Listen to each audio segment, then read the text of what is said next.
وَلَقَدْ يَسَّرْنَا الْقُرْآنَ لِلذِّكْرِ فَهَلْ مِن مُّدَّكِرٍ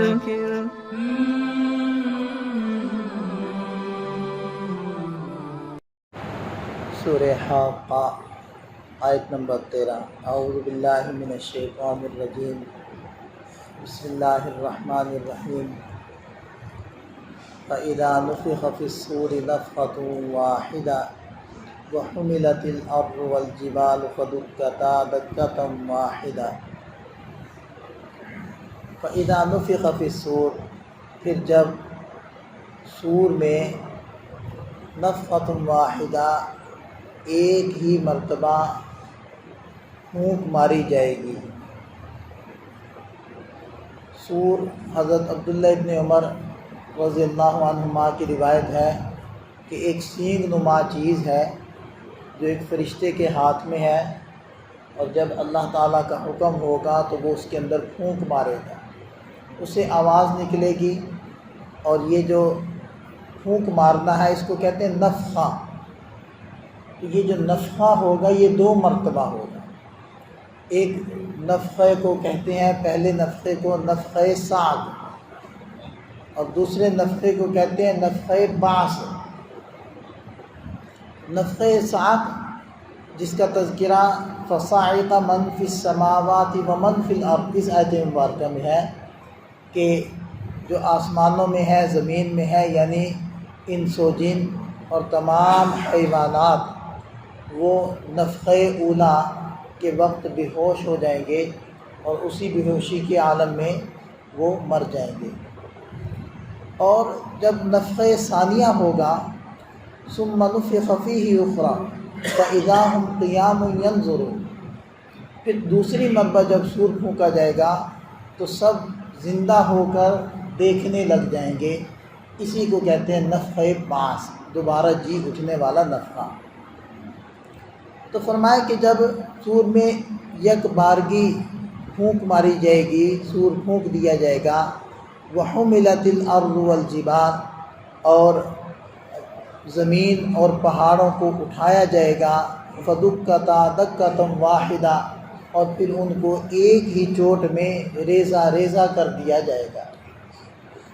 فیومئذ وقعت الواقعہ، اور جس دن کے واقع ہو جائے گی واقع ہونے والی، یعنی وہ واقعہ پیش آ جائے گا جس واقعے نے پیش آنا ہے، یعنی قیامت کا قائم ہونا۔ وانشقت السماء فہی یومئذ واہیہ، اور آسمان پھٹ جائے گا اور وہ اس دن بودا ہو جائے گا۔ والملک علی ارجائہا، اور فرشتے وہ آسمان کے کناروں پر موجود ہوں گے۔ وَيَحْمِلُ عَرْشَ رَبِّكَ فَوْقَهُمْ يَوْمَئِذٍ ثَمَانِيَةٌ، اور اس دن تیرے رب کے عرش کو اپنے اوپر 8 فرشتوں نے اٹھایا ہوا ہوگا۔ ویسے تو حدیث پاک میں آتا ہے کہ اللہ کے عرش کو 4 فرشتوں نے اٹھایا ہوا ہوتا ہے، لیکن اس دن 8 فرشتوں نے اٹھایا ہوا ہوگا۔ اللہ کے عرش سے کیا مراد ہے، اور فرشتوں کے اس کو اٹھانے سے کیا مراد ہے، اور اس کی صورت کیا ہے؟ تو یہ وہی متشابہات میں سے ہے کہ اس کی جو بھی مراد ہے، جو بھی اس کی صورت اور کیفیت ہے، وہ اللہ تعالیٰ ہی بہتر جانتے ہیں۔ ہمارا کوئی بھی عملی حکم، ایسا حکم کہ جس کے اوپر ہماری آخرت موقوف ہے، وہ اس جاننے کے اوپر موقوف نہیں ہے، اور اس کے بارے میں کھود کرید کرنا، سوالات کرنا، بحث کرنا، یا خام خواہ تشبیہ دینا مختلف چیزوں کے ساتھ، یہ بھی درست نہیں ہے۔ اس کے اندر سلف صالحین، تابعین، علماء کا مسلک یہی ہے کہ جو بھی اس سے مراد ہے ہم اس پر ایمان لاتے ہیں، اور اس کی مراد کو اللہ کے سپرد کرتے ہیں۔ اللہ اعلم بمرادہ، جو اس کی مراد ہے اللہ ہی بہتر جانتے ہیں، اور ہم اس کے اوپر ایمان لاتے ہیں، جو بھی اس کی کیفیت ہوگی وہ اللہ ہی بہتر جانے۔ یومئذ تعرضون لا تخفی منکم خافیہ، جس دن کے تم سب کی پیشی ہوگی، لا تخفی منکم خافیہ، اور تمہاری کوئی چھپی ہوئی بات چھپی نہیں رہے گی، کوئی راز نہیں رہے گا۔ ایک تو بندہ بھی کوئی نہیں چھپ پائے گا، ویسے تو دنیا میں بھی حقیقت میں کوئی اللہ کی نگاہ سے چھپتا نہیں ہے۔ کوئی اگر کمرے میں چھپ گیا، کوئی اگر کسی درخت کے پیچھے ہو گیا یا کسی عمارت کے پیچھے ہو گیا، تہ خانے میں اتر گیا، تو وہ اپنے گمان میں وہ چھپتا ہے، حقیقت میں تو اللہ کی نگاہ سے چھپتا نہیں ہے۔ لیکن قیامت کا دن تو ایسا ہوگا کہ ساری زمین برابر ہوگی، کوئی پہاڑ، پتھر، درخت اور کوئی سرنگ یا تہ خانہ کچھ بھی نہیں ہوگا۔ تو بندے بھی اللہ سے نہیں چھپ پائیں گے، یعنی بظاہر جس کو چھپنا کہتے ہیں، اور ان کا کوئی عمل بھی نہیں چھپ پائے گا، سارے اعمال بھی ظاہر ہو جائیں گے، حتیٰ کہ اگر زبان بھی جھوٹ بولے گی تو اس کے اعضاء گواہی دے دیں گے۔ فَأَمَّا مَنْ أُوتِيَ كِتَابَهُ بِيَمِينِهِ، بہرحال جس شخص کو اس کا نامہ اعمال دائیں ہاتھ میں دیا گیا، فَيَقُولُ، تو وہ کہے گا، هَاؤُمُ اقْرَءُوا کتابیہ، اے لوگو یہ میرے اعمال نامے کو پڑھو۔ اس کے دائیں بائیں جو لوگ ہوں گے خوشی سے ان کو دکھائے گا۔ جیسے کوئی طالب علم جب امتحانات میں اچھی پوزیشن، نمایاں پوزیشن حاصل کر لے تو وہ سب کو بتاتا ہے، اور اس کو جو سند امتیاز ملتی ہے، اعزازی سند ملتی ہے، وہ سب کو دکھاتا ہے کہ جی دیکھو اللہ نے مجھے کامیابی دی ہے۔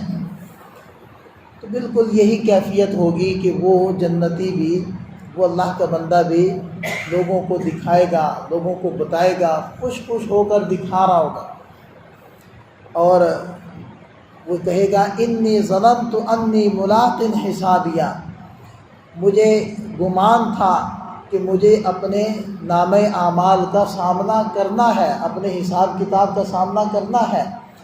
وہی بات کہ جس نے اچھا امتحان دیا ہوتا ہے اور جس کو صرف امید ہی نہیں بلکہ یقین ہوتا ہے کہ میری پوزیشن آئے گی، میں نے نمایاں حیثیت لینی ہے، اس کو رزلٹس کا بھی انتظار رہتا ہے، اور جب اس کا رزلٹ سامنے آتا ہے اور اس کو کامیابی ملتی ہے تو وہ سب کو کہتا ہے کہ جی مجھے یقین تھا، میں نے بڑے اچھے پیپر دیے ہوئے تھے، میں نے بڑی محنت کی ہوئی تھی، مجھے انتظار بھی تھا، یقین بھی تھا کہ میری پوزیشن آئے گی، تو دیکھو آج اللہ نے مجھے کامیابی دی ہے۔ یہی کیفیت اس بندے کی ہوگی جس کا نامہ اعمال دائیں ہاتھ میں ملے گا۔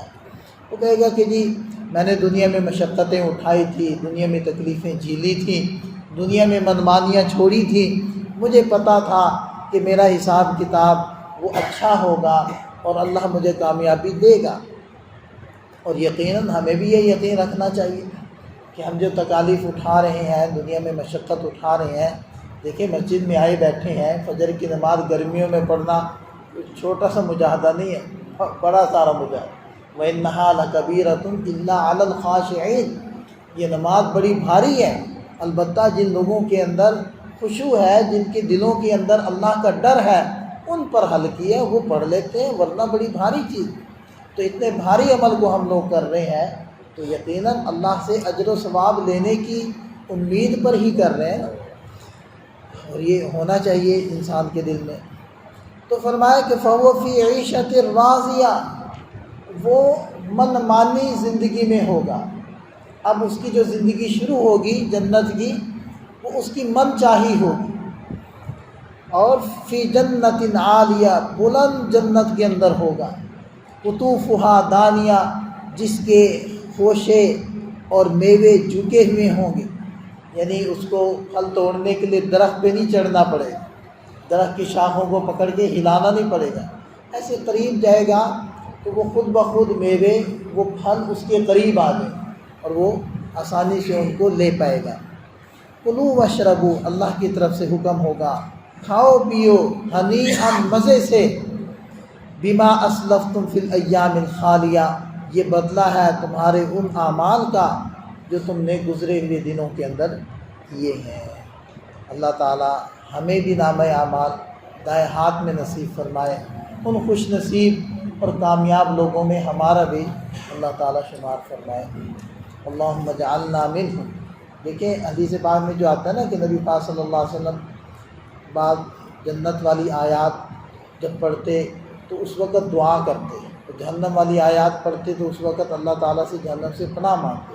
تو یہ جو آیت مبارکہ ہے کہ نامہ اعمال دائیں ہاتھ میں ملے گا اور پھر وہ یہ ایسے ایسے کہے گا، تو ایسی آیات کو پڑھ کر اللہم اجعلنا منہم یہ دعا مانگ لیجیے، اے اللہ ہمیں ان لوگوں میں سے بنا دیجیے. اردو میں پڑھ لیں ورنہ عربی میں کہنے اللہم اجعلنا منہم، اللہم اجعلنا منہم.